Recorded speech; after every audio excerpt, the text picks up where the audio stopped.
po natin yung mga pagkain na nakakaantok sa atin, di ba? Sa gabi gusto natin kainin to para makatulog tayo. Pero pag tanghali naman, pag ito kakainin natin, aantukin tayo pagkatapos kumain. Okay? So ano tong mga 7 foods na nagpapaantok sa akin?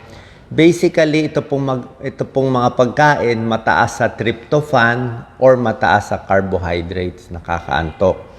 Pagdating sa kanin, rice, 'di ba, mataas sa carbohydrates, nakakaantok po talaga ang kanin, 'di ba? Pag kumain kayo ng 2 platong kanin, antokin na kayo. Paano? Biglang tataas yung blood sugar, tapos bababa, aantokin kayo. So, rice, mga sweets, nakakaantok, pero hindi natin pinapayo na marami nito. Tapos yung mga pagkaing mataas naman sa tryptophan, nakakaantok rin to. Okay? Kasi yung tryptophan, ginagawa ng katawan natin, kino-convert sa serotonin. Yung serotonin, nagpaparelax, nagpapaantok. Ano naman to? Tulad ng saging. Diba? Sabi ko, saging, mansanas, meron din. Pero basically, saging, nagpapaantok, nagpaparelax sa atin, maraming tryptophan. Yung mga green leafy vegetables, spinach, kangkong, yan o, relaxing, mataas din sa tryptophan, nakakaantok.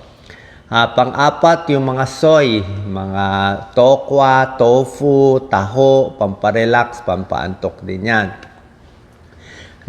Next, yung mga gatas, okay, milk, diba, gatas, nakakaantok din, cheese, nakakaantok, mataas din sa tryptophan. Meron din, ito po, tsokolate. Number 6, chocolate. Kumain kayo maraming chocolate, mataas ang tryptophan ng chocolate. Kaya nga, chocolate, relaxing, di ba? Pag kumain ka ng chocolate, tumataas ang tryptophan, magiging serotonin. Ito yung mga feel-good na anti-stress, antidepressant, itong chocolate na iba. Pero hindi pwede sobra dami. Nakakataba. And number 7, turkey. Wala tayong ganong turkey dito. Pero chicken, pwede na rin manok. Pero turkey, mas mataas sa tryptophan. Ito, 0.19 grams of tryptophan per 100 grams of food.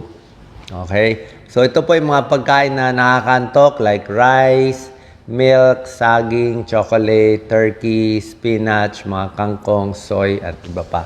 Pero ang tip ko po ngayon, bakit minsan pag kumain tayo, bakit tayo inaantok pagkatapos? Diba? Sobrang antok. Pwedeng dahil sa kinain mo, tulad ng sinabi ko, itong 7 klase na pagkain, nakakantok, may tryptophan, or baka meron kayong sakit. Anong medical condition ang nagpapaantok pagkatapos kumain? Ano po to? Yung may diabetes. Okay? Pag may diabetes, either mataas yung blood sugar o mababa ang blood sugar, antokin po kayo nito. May food intolerance, food allergy. Minsan may ganun yung hindi kahiyang sa kinain mo o baka inaantok. Yung may sleep apnea. Sleep apnea, ito yung malakas humilik, malaki yung leeg, mataba, tapos hilik ng hilik, tapos yung hilik niya malakas na hilik, tapos hindi hihinga ng matagal, almost 45 seconds, hindi hihinga, tapos biglang hihinga na naman. Sleep apnea yon, bumabagsak ang oxygen. So, kulang sa tulog, inaantok yan sa umaga. Anemic, pag kulang ka sa dugo, ang CBC mo, hemoglobin mo, mababa, inaantok din yung mga anemic. Kulang sa lakas Hypothyroid, mahina ang thyroid gland. Mababa thyroid hormones, inaantok din. Mabagal sila, very slow, mabagal. Kasi nga yung hyperthyroid, mabilis naman. Hindi naman inaantok yung hyperthyroid. Sobrang bilis. Kaya hypothyroid, mabagal. Merong mga bad habits din na nakaka-cause ng pagkaantok. Tapos kumain kung lagi kang puyat, di ba? Dami iniisip, laging puyat, kulang sa tulog. Or baka kulang ka sa exercise. Mas hindi ka fit, mas mataba, di ba? Pagkakain, tulog agad. Di ba? So, depende. Pwedeng may sakit, pwedeng sa pagkain lang, o baka yung condition mo, hindi ka ganun ka-healthy. So, meron tayo tips para ma-prevent ang post-meal sleepiness. Para hindi ka antukin gaano, tapos kumain, di ba? Paano kayo magtatrabaho? Pagkakain na tanghali, tulog na, may trabaho na kayo by 1 p.m. Ganito gagawin nyo para hindi antukin, makatrabaho ulit, o makaaral sa school. uminom ng tubig. Kailangan well-hydrated ka. More dehydrated, more antok. Kailangan kompleto ka sa electrolytes. Okay? Ibig sabihin, hindi ka kulang sa sodium, potassium, calcium, tama electrolytes, pwede ang buko. Tapos, yung kain mo, dapat wag sobra dami.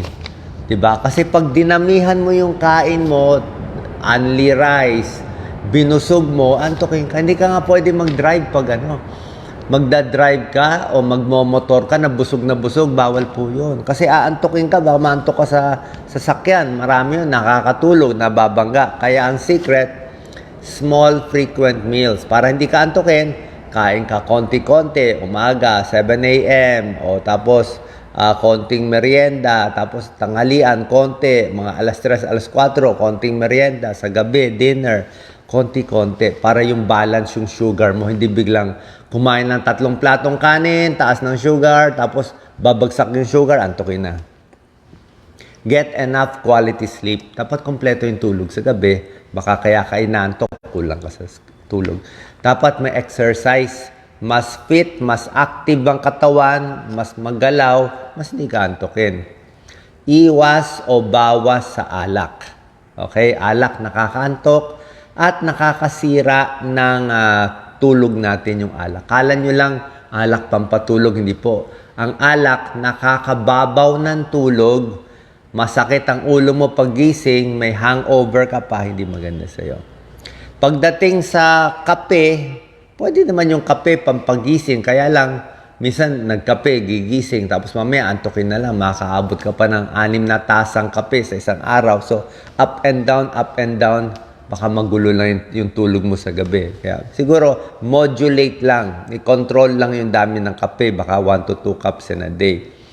And finally, kumain ng pagkain mabuti sa'yo. Huwag yung puro sugar at donut na lang at matatamis. Kasi magsusugar high and bababa. Dapat yung mga complex high fiber, sari-saring gulay, dahan-dahan ng bigay ng energy.